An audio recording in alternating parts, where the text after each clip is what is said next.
analyzing what is Ananda and how is it how is it not how it is not a property, and it is not something that is um, outside of me. It is not even something that is inside of me. It is something that is centered on the I. So as intrinsic as existence and consciousness are, just like that, happiness is a happiness or limitlessness as we call it, Ananta, Ananda, is also intrinsic to the I. And that is where we have to come. And so for that we have been looking at the Taittiriya Upanishad section on Ananda Mimamsa. Ananda Mimamsa means a thorough and a frank analysis of Ananda. And why do we need to do this analysis? Because happiness is very mystified, it is very elusive, and it is extremely difficult to know where it is. And we have the orientation to make it object centric. In fact, the whole world runs, samsara happens, and the whole world runs because we as a collective, before Vedanta, human beings tend to think of Ananda as centered on the object, not on the subject. So object-centric Ananda is what makes samsara, that the belief that the Ananda is object-centric is what makes samsara go round and round and round. This is the problem. This is why the samsara never comes to an end. Never comes to an end because why?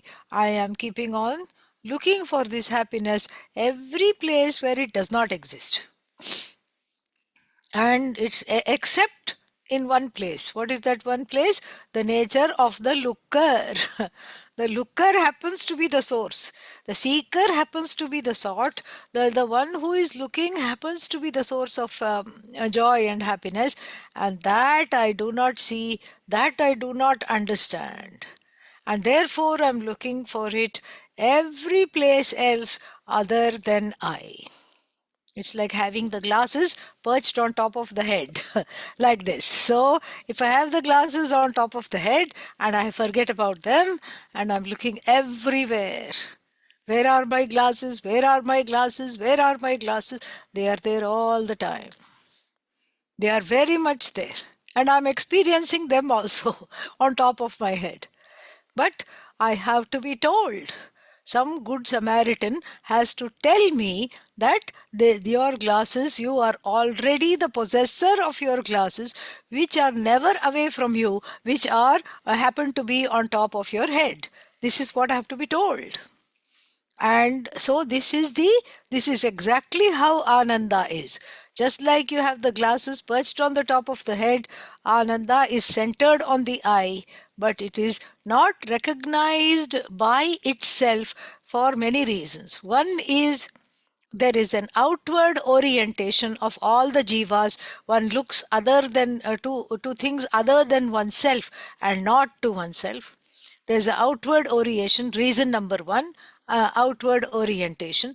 Second reason is that the person who is the builder of Ananda, who is Ananda personified, is ignorant of the fact.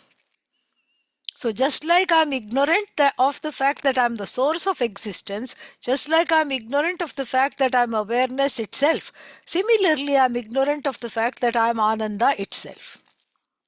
So this is the second reason.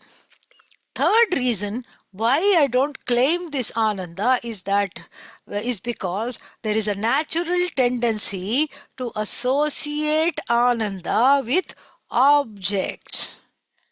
So there is a transference taking place, and this transference we are familiar with this transference. This is the kind of transference that takes place in the everyday life as well.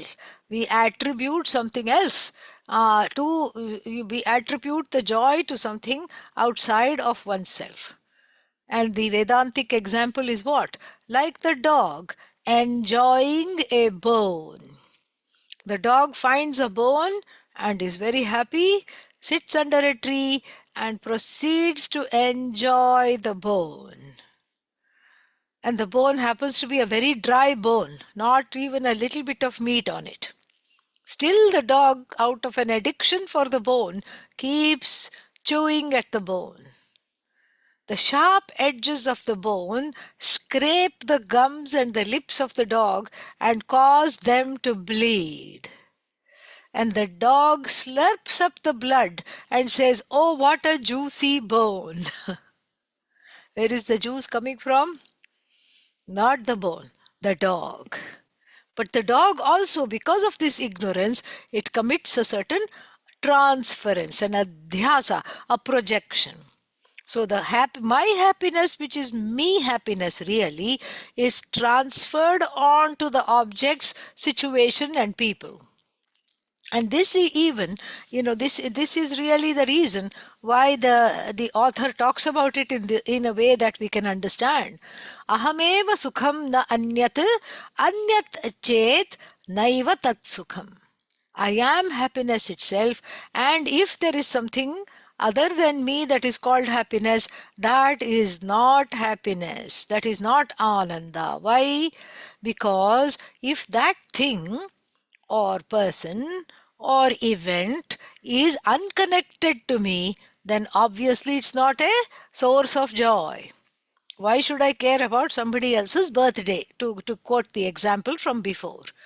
And so then what is the other possibility?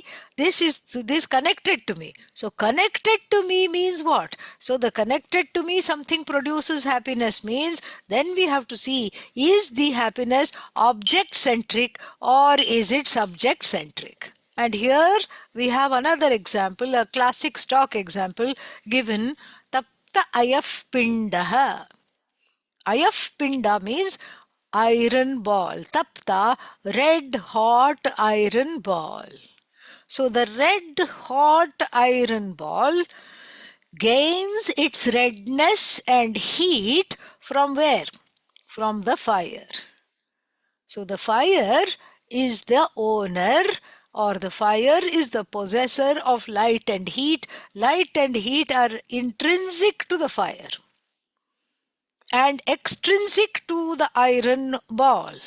The iron ball is neither hot nor red by nature, but yet in association with the fire, I take that the iron ball and put it in the fire, and after a few hours it takes on the dharmas of the fire, the redness and the light. The redness and the heat and light it borrows from the fire. So then, in our lives, we make the mistake of thinking, I am the red hot iron ball. I am the iron ball, and the happiness is object centric. And when I put myself in front of this object, which is happiness, or an event, or a person, then I glow in happiness. I become warm and I glow. This is a mistake.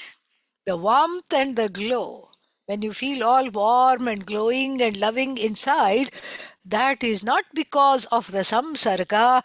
This is called samsarga adhyasa. So this is not the result of association with that object that could make you happy. This is a collective mistake that is made, because of which samsara continues to exist. If this mistake was indeed caught and indeed put to rest, then what would happen?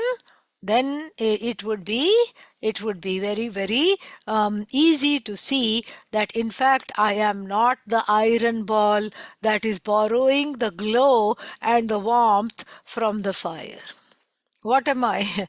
I am the fire which is naturally red, naturally hot, naturally warm and glowing. And when I come in contact with a kind of a drab object, that too shines in my presence. So the iron ball is an object of desire and I am the fire. But what do? We have it ulta, upside down. We look upon this upside down, but really speaking, we have to make it right side up. We look at it upside down. We think that generally, what do we think? We think that, oh, I am the iron ball and I need to be made warm and glowing. And then what is the fire? An object of delight. Maybe a person I love, or maybe an event that I like, that I really need to go see this particular performer or this particular movie. That is the fire. And then that is the source of the happiness, or it could be an object that I love. So, in association with the object of happiness, I start to glow. This, even though it looks to be an experience, it's not the reality. Everything that you experience is not the reality. So many times you experience, you're just looking in a, like what is that, You're looking at a glass of water in which there is a pencil. You put a pencil in the glass of water. What is the universal experience? The pencil is bent. Is the pencil really bent? No. This is just some kind of the interaction of the light and refraction and all these things. So the pencil is not bent. It's because of the laws of physics that it appears to be bent. Here too, it appears to be bent. What appears to be bent? What appears to be bent? In the example, the pencil appears to be bent. And in the reality, what happens? In the reality, in the example that we are having, the pencil appears to be bent. And then when I look at the Darshtanta, when I look at my own life, what appears to be? What appears to be the situation?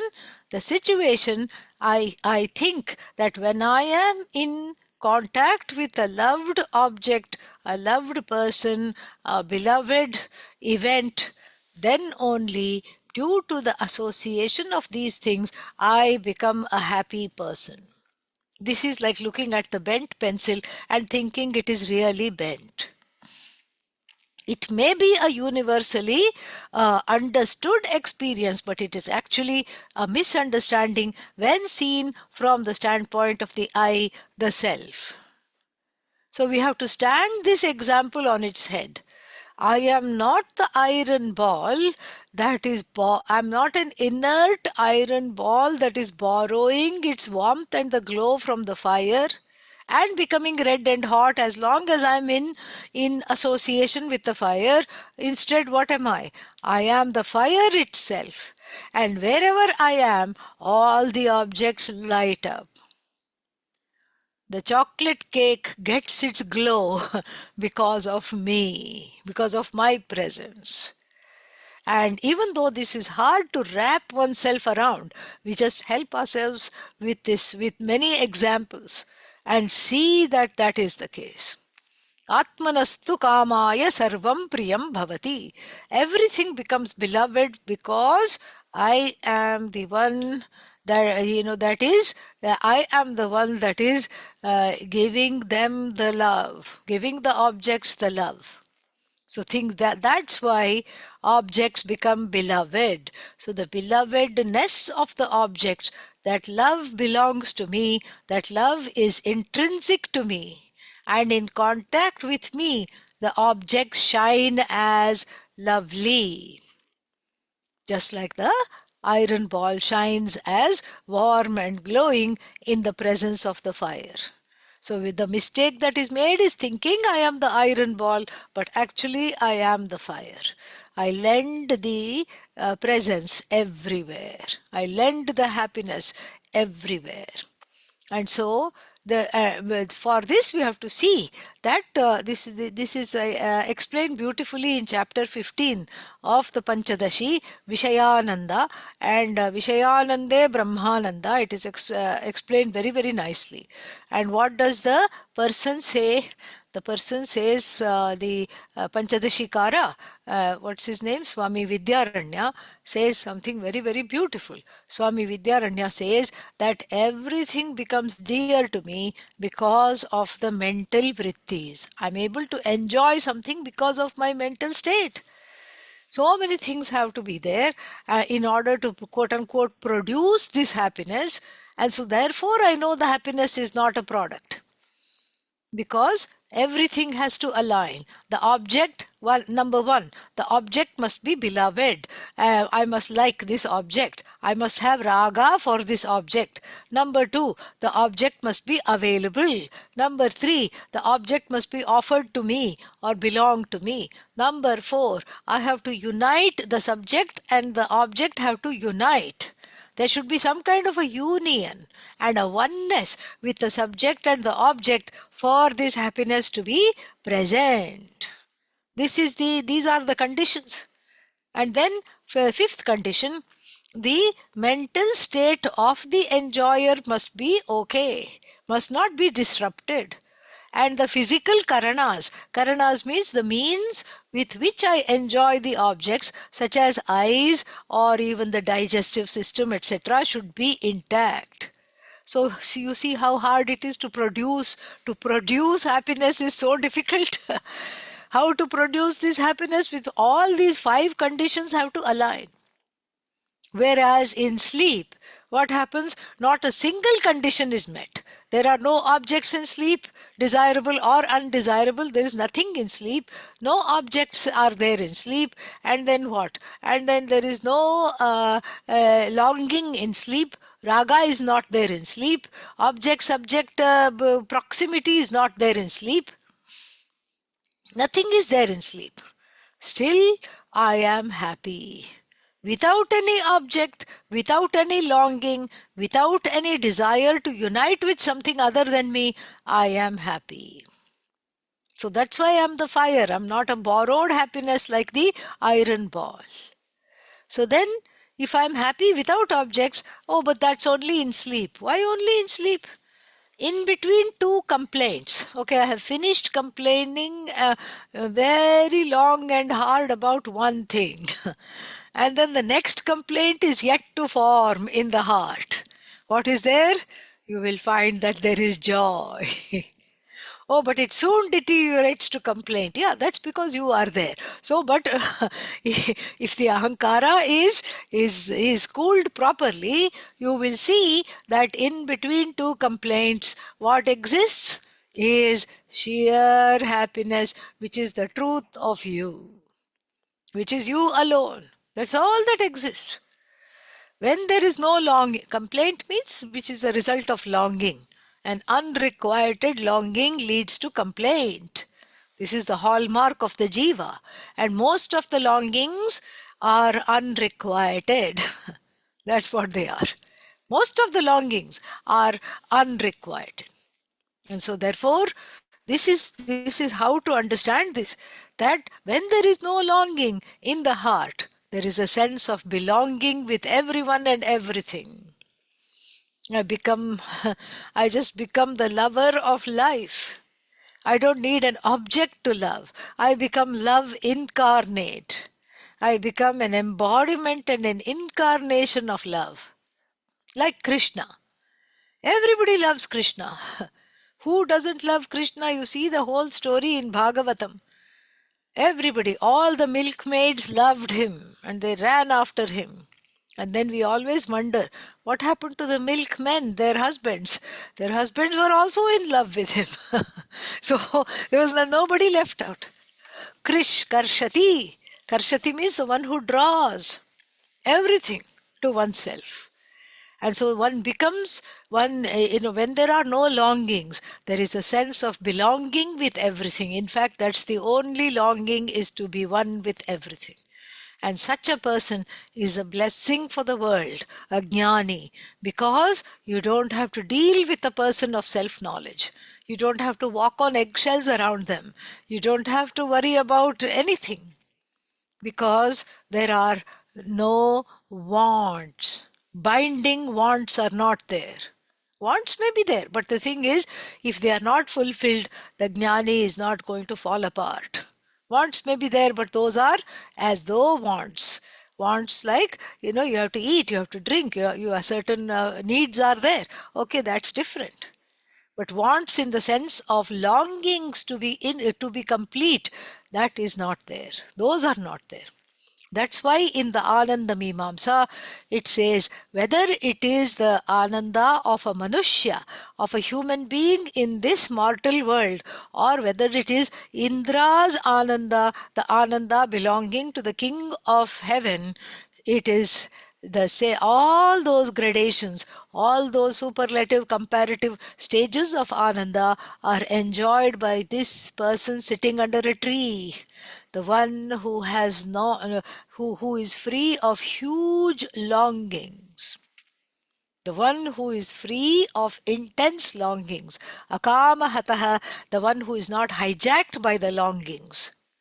It doesn't say the person of no longing, the person who is not hijacked by the longings. That's what it says. Very beautiful. Longings may be there, but they do not act upon me. I act upon them. I decide when to fulfill them, how much to fulfill, what to fulfill. They don't possess me, I possess them. So I'm not possessed by them, pun intended. So therefore the longings are just there. They do not act upon me and make me do things in order to fulfill them. So such a person whose longings are not carrying them away, hijacking them, and the person who has studied Vedanta enjoys all these gradations of happiness. Isn't that nice? Yeah, all these gradations are enjoyed. You don't have to go to any loka. You don't have to go to heaven. You don't have to go to Brahmaloka. You don't have to go to ancestral lokas. You don't have to go to any place. Sitting where you are with whatever you have, you know you are the source of that joy. You are not the iron ball, you are the fire. So that is verse number 24. Very poetically expressed, wonderfully expressed. So then this joy is not outside of me, it's not inside of me, it is centered on this I. And then what else? Then the next one. Okay, one more small thing before we go to the next one. We are not talking of joy, in the sense of the joy that is quickly replaced by sorrow, the so-called alternating cycles of joy. That joy also is but a small minuscule experience of the joy that is there. That is why I quoted the Manisha Panchakam, and in the Manisha Panchakam it says, Yat Saukhyam Buddhi Lesha Leshatah Ime Shakradayoho Nirvritaha. So, Nirvritaha means accomplished. Ime Shakradayah, these celestials such as Indra and Varuna and Agni, all these things, Vayu, all these things, what have they been able to accomplish? They have been able to accomplish due to their positions. Being Yama is a big position. You're in charge, or you're the CEO of the warehouse of departed souls. That's a huge position. And then if you are Indra, you're the king of heaven. It's a powerful position.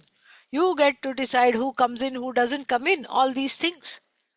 So, but all these fellows, all these celestials with their huge positions are enjoying what? They are enjoying lesha leshataha, like little sips of that happiness which belongs to the person of self-knowledge. Why? Because they too have made an error. They too have made a mistake thinking that the position is going to give me happiness. That's why in all the stories, Indra is very nervous about losing his seat. If you do 100 yajnas, Indra will become very, very nervous because he can be displaced. If you do 100 Rajasuya yajnas, you can be displaced. So one or two yajnas if you do, Indra keeps quiet. But if you come to 90 plus yagyas are under your belt, he will send powerful messengers to disrupt the yajna. Why? Because he is insecure that you will displace him and you will become the next reigning Indra. Yama is also, Yama is not nervous about losing his seat because Yama somehow understands this. In the Kathopanishad, Yama says, Janami aham shevadhihi anityam. I knew that this shevadhi here means karma phala. So the treasure of the results of action were understood by me to be what?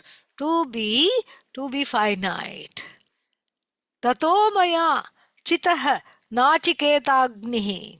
Even then, tathapi, even then, even despite knowing this, I kept doing this Agni, means this fire ritual named after Nachiketa now. So this fire ritual which would take me to heaven. I wanted to badly become a celestial. And I knew that if I kept doing this, I will just get, I will get what?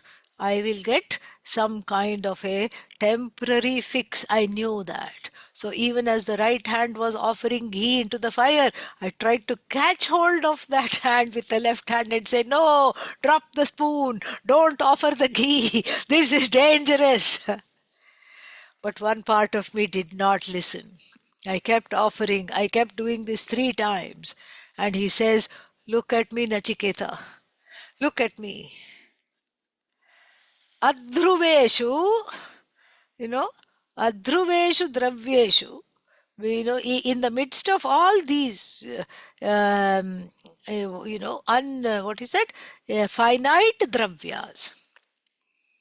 So because using finite dravyas, I have so-called attained a certain infinite status of the Devata. It's a nice Vyangya artha. There is a nice irony, a figure of speech called irony, Alankara. Irony, sarcasm is there, and that irony is not lost on Lord Yama. Adhruveshu dravyeshu, using the dravyas which are adhruva. And so anitya. So I have used anitya in order to get a certain nityatvam. And now after getting this nityatvam, what do I understand? It is not nitya at all. It is not eternal at all. Even the position of Lord Yama comes to an end. Even if you are a celestial, it comes to an end. Even if you go to heaven, that experience also comes to an end.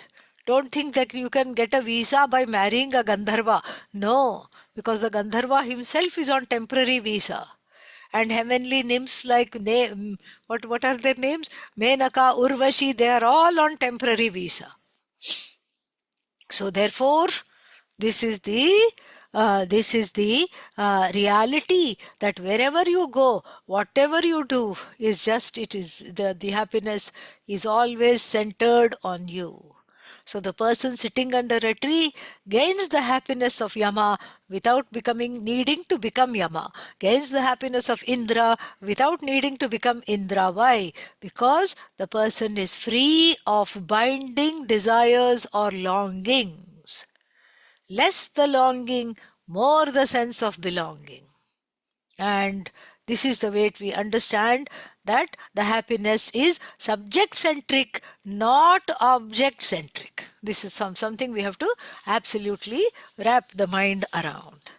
Okay, so now that we have analyzed that, then the 25th verse concludes this particular section. 22, 23, 24th is concluded in 25th because, and it's an important verse because we have seen each one in detail. We have seen Sat in one verse, Chit in one verse, and Ananda in one verse. And what is the human mind do? Oh, those are 3 different things. This is how I catch on to things.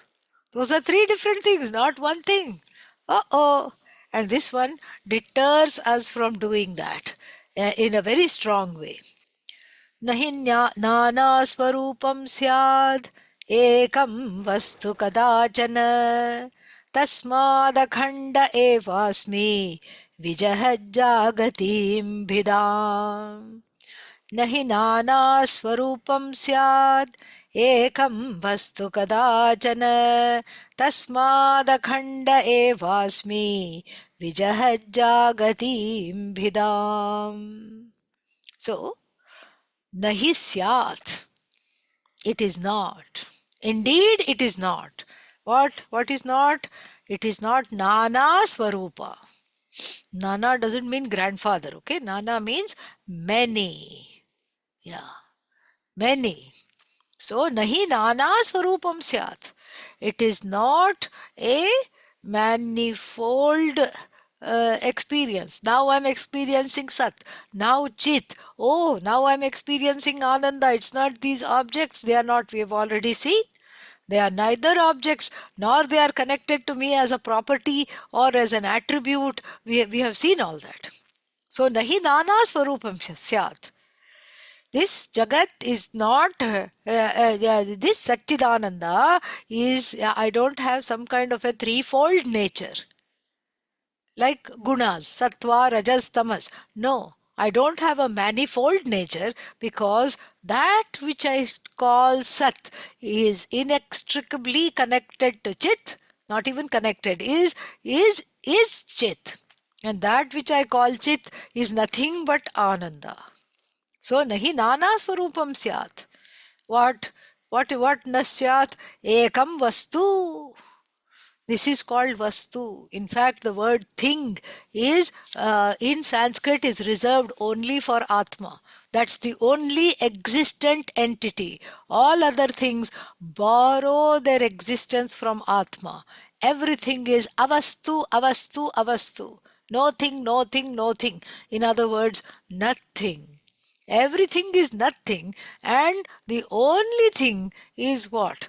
I alone. So therefore, what is this I? The I that happens to be existent, that happens to be self-conscious and conscious of everything else, all-knowing, existent I that is free of limitations. Free of limitations brings in the Ananda. Why? How does that bring in Ananda? Because in the experience of Ananda, there have to be all these objects cut up, experiencer, experienced, mode of experience. All that is not there. So that limitlessness, that Ananta is indeed Ananda, because what I don't want is for somebody to limit my happiness. So what I want is not happiness per se, but I want that forever. Forever. I want something permanent. I want something forever. And so therefore, this is how I have to look upon it. This is how I have to do this. And then, so this is the way we have to understand, not as three things. I am a triune. I am a tripod of Satchid Ananda. No. So this one vastu called Atma, free of being an object. What am I? That I am that which is one, non-dually one. And therefore that is the second line. Tasmat, therefore akhandaha eva asmi. I cannot be split into parts. I am impartite. I am partless. Sat is not a part of Chit. Chit is not a part of me. Ananda is not a part of anything. There is no parts. I am a no part, partless chit, partless sat, sat which is chit, because that existence which I am happens to be a conscious existence, a sentient existence. And this sentient existence never comes to an end and is not dependent upon anything. That is why it is the source of happiness. And so if this much is understood, then let us look at the last part. How do I understand this is given in the last pada, in the last quarter, with jahat. V plus jahat. Jahat means the leaving, relinquishing. Comes from the root ha, to give up. So giving up. Giving up what?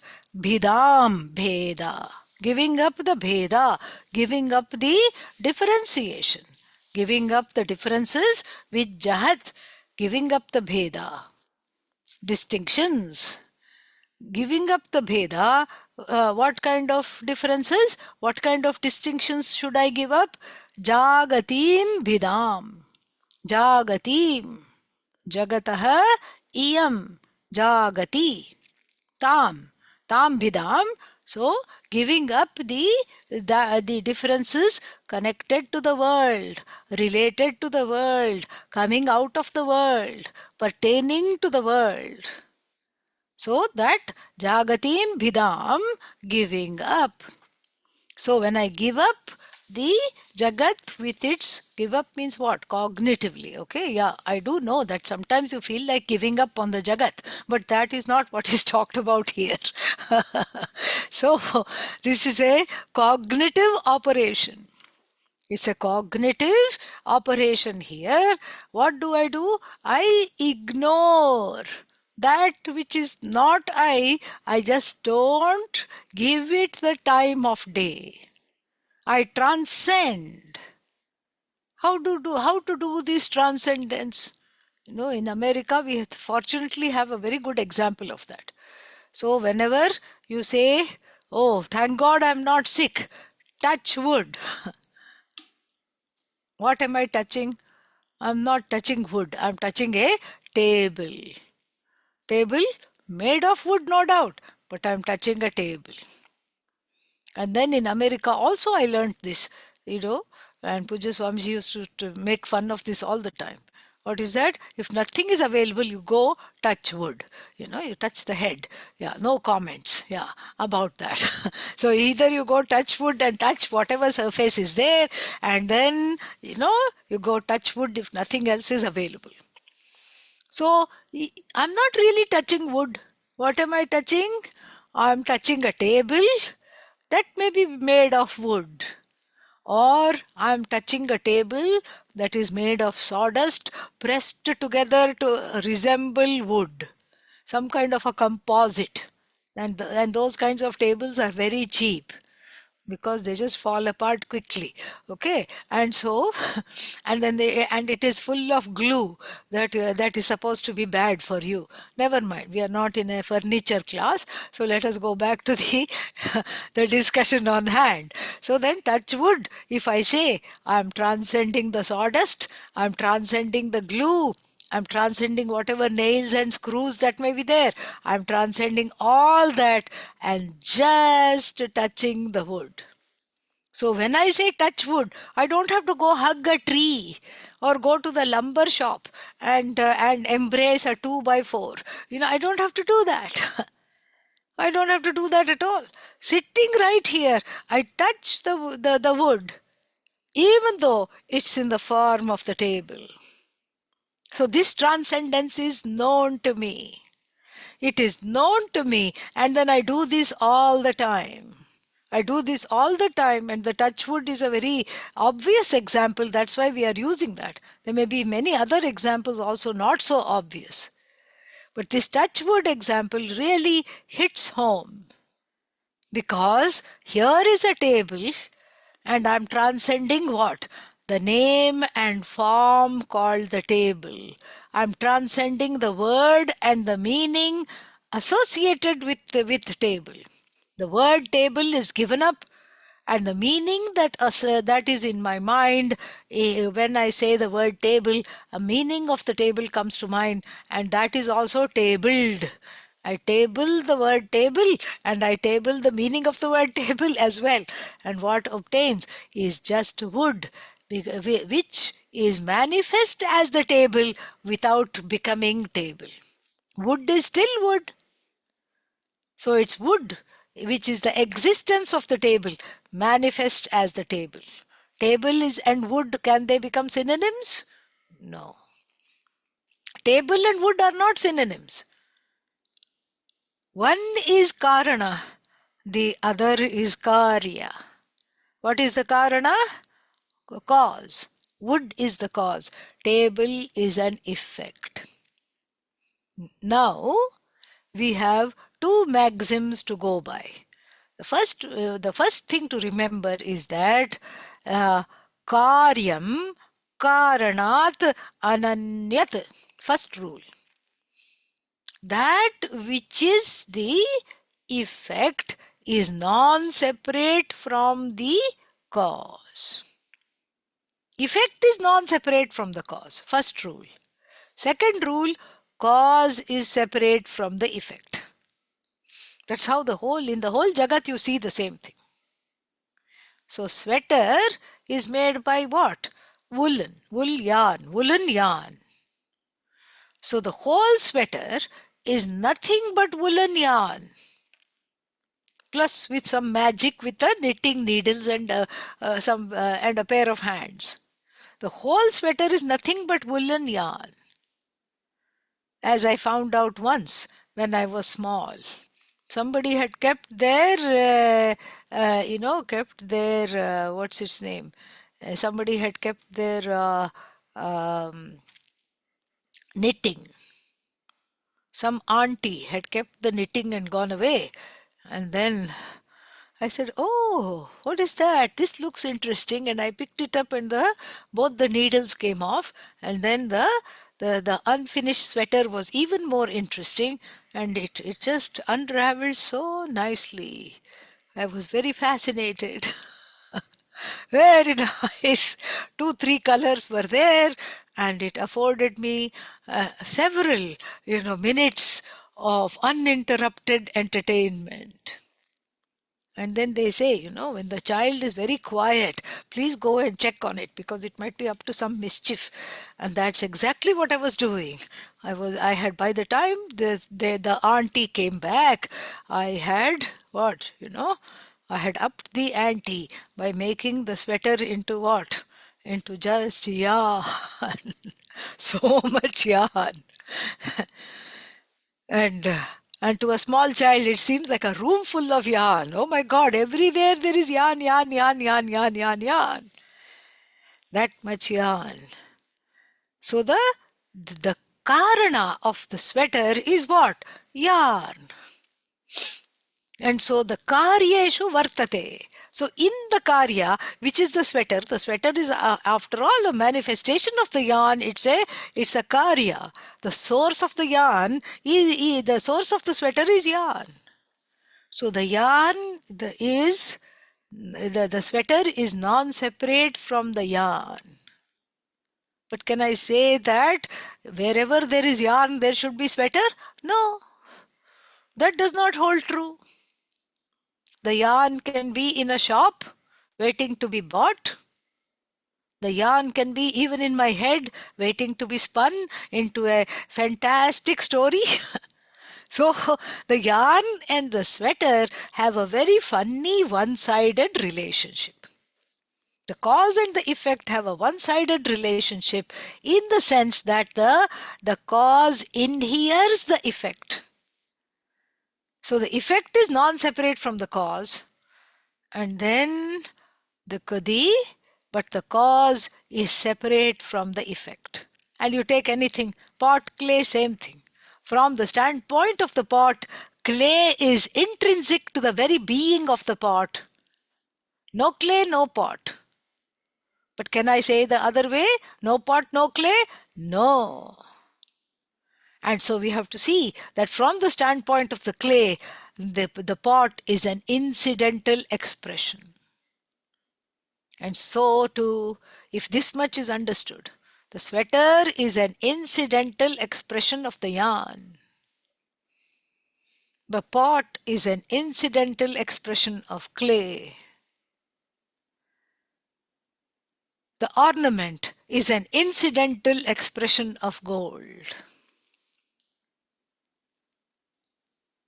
And the Jagat is an incidental expression of the self, of I, Ishvara, Brahman, Satchidananda. Incidental expression. The Jagat is not intrinsic to me. I am, therefore Jagat is. Jagat is dependent upon me. And we have, this is a summation. So this is not the occasion to, talk about all this in detail. In the summation, we just paint the highlights. And so how do you know the Jagat is an incidental expression of me? Because the Jagat is dependent upon me to be cognized. All the items in the Jagat, they wait to be cognized by me, the only source of consciousness. I am all light. I am the light of consciousness. Therefore, objects in the world shine in the borrowed light of consciousness. And the objects in the world are existent because of the borrowed existence from me. Objects in the world become lovable because they borrow the love from me, who is love incarnate. Atmanastu kamaya sarvam priyam bhavati. So the whole Jagat is what? Dependent upon me. I am not dependent upon the Jagat. I am not even dependent upon this body, mind, sense complex. The body is a plus for this Satchidananda me. The mind is a plus for this Satchidananda me. The senses are a plus to this Satchidananda me. The whole Jagat, starting with my body, mind, sense complex, is a plus. But it is not necessary. Even without the Jagat, I am. All you have to do is go to sleep after Vedanta class, and then you will see the truth of this. Even without Jagat, I am. I'm not dependent upon the Jagat. In sleep, there is no Jagat, but I still am. I'm not interacting with anything. I am not validating my existence by being in relationship with objects. No. Like the wood that is as though manifest as the table, this Satchidananda is manifest into Nana Nama Rupani. So Nana Namas and Nana Rupas. Many, many forms, many, many names. And this is what is meant by the Arati mantra also. We reiterate this. Natatra Suryo Bhati.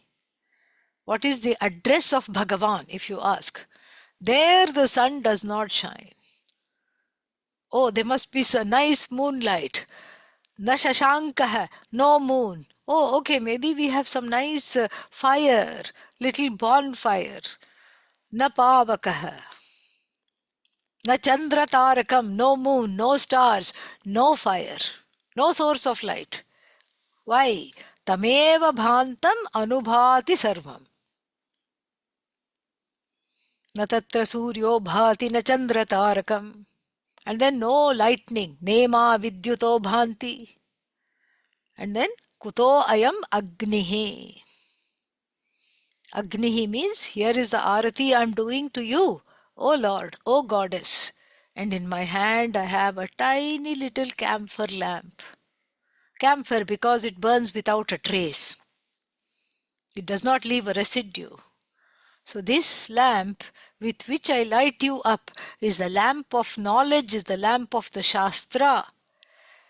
And I light Ishvara up as myself with the lamp of the Shastra, the lamp of the teaching, which makes Ishvara known to me as the truth of myself. Tameva bhantam, because of which light everything else shines after. I shine, the Jagat shines after me. The Jagat is an as though manifestation of this Satchidananda, an incidental manifestation. That's why the whole Jagat is Ishvara. The whole Jagat as an effect is Satchidananda. I am the source that is Satchidananda. Nothing else is outside of me. The Jagat also which comes and goes. The Jagat comes, the Jagat goes. I remain. And so this is how I Vijjahat Jagatim Vidam. So this is how I deal with the differences. The differences do not become scary because they are not distinctions. They are as though differences. They are swallowed up. I don't have to break every pot in order to appreciate clay.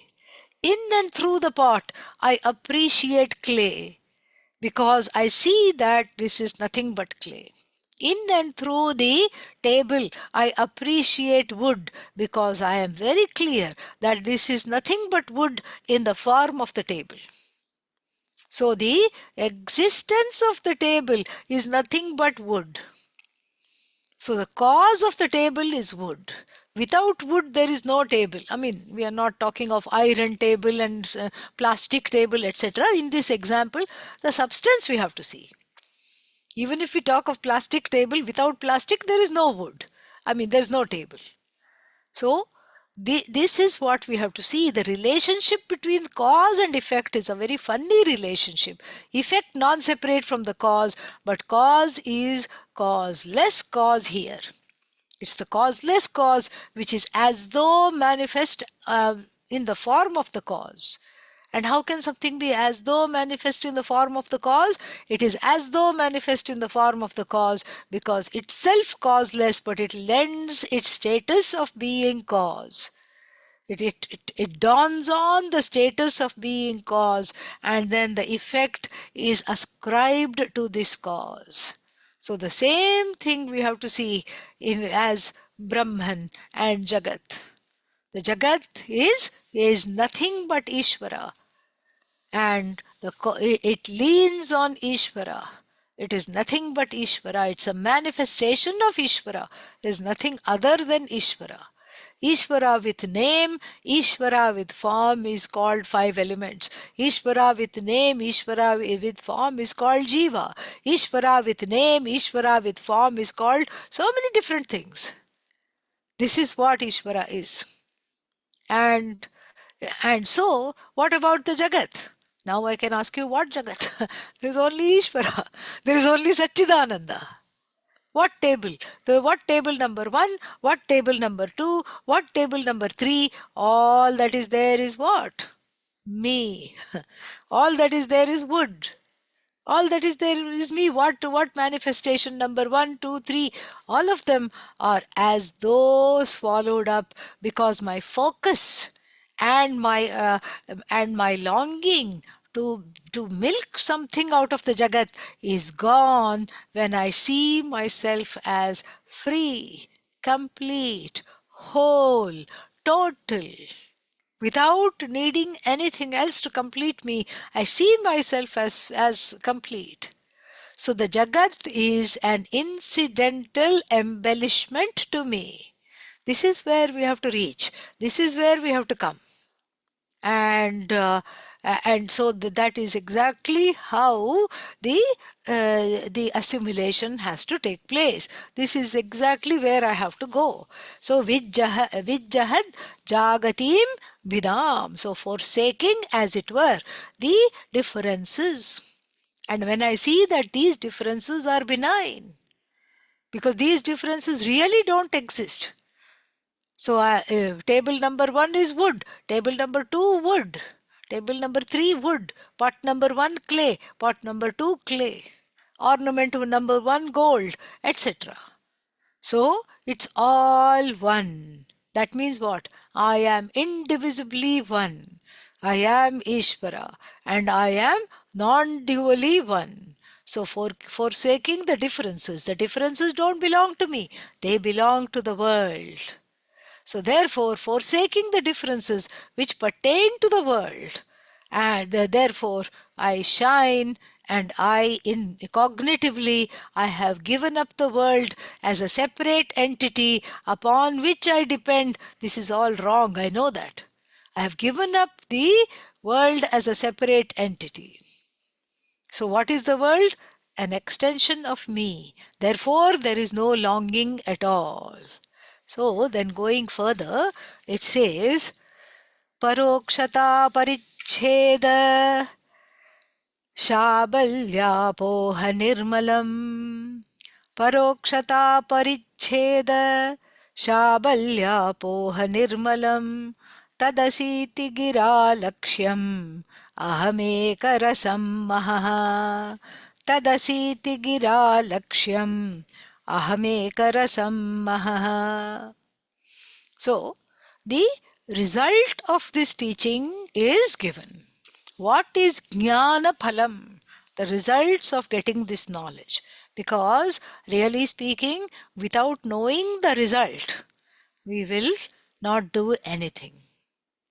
Even if somebody is developmentally challenged, without knowing the results, no action is possible. No action is possible because I need to know what am I going to get out of this. Adi Shankara says this. Prayojanam anuddishya mandopi karmani na pravartate. Without knowing the result, without knowing that there is going to be a result for me, even the person who is slightly dull does not do what they are told to do. And so therefore what? So here is the summation, the culmination of everything that we have been studying. And so it says, aham, first we'll see the basic sentence, the conclusion. Aham ekarasam mahaha. Maha means great. I am that great ekarasa. Ekarasa means the non-dually one essence. The essence of the whole world, which is non-dual one, which is what? What is this? What are the notes in this essence? The inextricably linked notes in this essence are Satchidananda. I am this Satchidananda.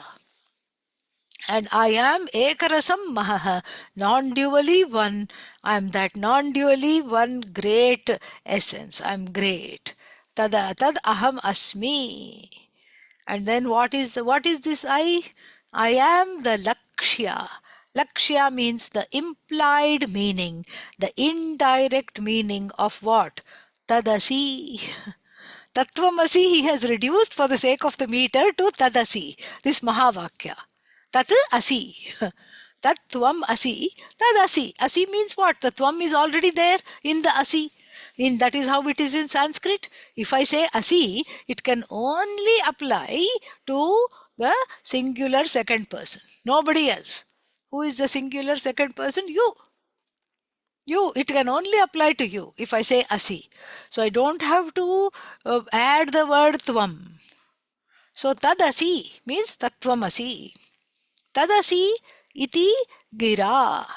Gira means through the speech, through the pramana which comes out in the form of the talk or the words of the Upanishad handled by the teacher who knows how to unfold it through these words, through these sacred words. What are the sacred words? You are what you seek. Tadasi, tattvamasi. You are non-separate from Bhagavan through this sacred Mahavakya, understanding this. Tadati, how understanding it? Not directly. Directly, if anybody goes around saying I am Bhagavan, they need to be locked up. Yes, most of the time. And so therefore, it is not the direct meaning of the word, you are Bhagavan. It is the implied meaning of the word. It's the implied meaning, not the direct meaning. And we'll see what that implied meaning is. So it's through the implied meaning of the words, you are non-separate from Bhagavan. Through that, understanding that, I become great. I attain a greatness which I never have. I have, understood what? I have understood this Mahavakya. And now that I have understood this Mahavakya, I become really, really, really great. And why do I become great? Because I have removed. Apohanam, removal has taken place. What? Apohanam of what? Parokshata and Paricheda. So, the Shabalya here means the fallacies. The fallacies of Parokshata. The fallacies, the flaws of parokshata. Parokshata means everything is away from me. What I want is away from me. Everybody I love is away from me. Happiness is away from me. This feeling, this notion, that is called parokshata. Jiva, Jagat, Ishvara, I am alienated from all of them. This alienation is called parokshata. That is the first flaw in my thinking. And what is the second flaw? Paricheda. Paricheda means I am limited. The notion that I am as good as the body.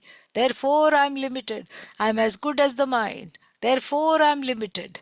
In every other way, I'm limited. Financially, very limited. And then happiness wise, limited. Possession wise, limited. So there is a pervasive sense of scarcity surrounding the I. That becomes a longing. I am limited, health wise limited. Every which way I look at it, I am limited. This notion is gone in my newfound understanding of my identity as Ishvara Satchidananda. And this is just the translation. We'll see more in detail. We'll see. So this so when I have removed this notions of limitations, the flaws of, or the limitations, the flaws of the called the notions of limitations, the notions of remoteness, alienation, then when I'm cleansed of those flaws, when I have become pure of those flaws, when I have been cleansed of those flaws, what remains is Ekarasam and Mahat, that great oneness is all that is there. Indivisibly one I am. And so that is what is called Jnana Phalam. Yeah, so we'll finish this today in the evening class because we are very close to finishing it. So we'll finish it today in the evening class. All right, yeah. And the rest of the classes will all be online. You can come to the same Zoom meeting at the appointed times. You know what they are, and so we can do that. Om Purnamadah Purnamidam Purnat Purnamudachyate Purnasya Purnamadaya Purnamevavashishyate. Om Shanti Shanti Shanti. Harihi Om Shri Gurubhyo Namaha.